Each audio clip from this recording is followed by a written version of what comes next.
So yun, good morning mga paps, mga padyak. Ayan, another restock natin ng mga Durulax sa mga busan ng Santur Durulax ng December. Ayan, ngayong January, meron tayong dumating na 1, 2, 3, 4, apat lang na box. Kaya paunahan na lang ulit to. Available sa atin, size 29, 150, 170, 160 na travel. Available yan dito. Sa mga magtatanong magkano yung presyo nito, 14,500 sa 29. Ayan, sa 27.5, 12,500. Ayan.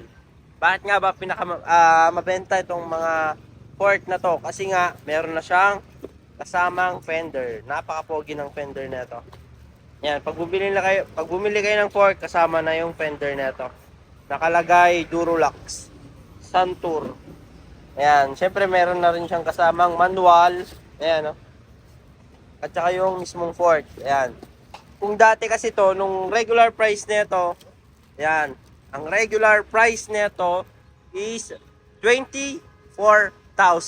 Ayan. Ngayon, dito sa Pops Bike Shop, mabibili mo lang to ng 14,500 sa size 29, sa 27.5, 12,500. Ito yung mga pang-enduro na mga Ford. Ayan. Bakit nga ba napakaganda? Meron siyang high speed at saka low speed compression. Ayan. PCS, EQ equalizer, yan, Durulax 36, R2 C2 Air, yan, True Axle Boost Type, 160, 150, 170 travel available. Ayan, sa mga naghanap naman ng budget meal na pang enduro, ayan, meron din tayo dito na Santur Auron. Ayan, isa rin to sa pinakamabenta. Last stock na natin sa Auron. Ayan, last batch na to ng Auron na sale. Ayan. Sa Auron naman, mabibili nyo to ng 10,900.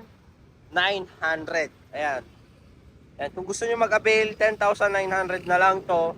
Ganon din, meron din tong PCS. Ayan. EQ, high speed, tsaka low speed. Ayan. Napakaganda rin nito.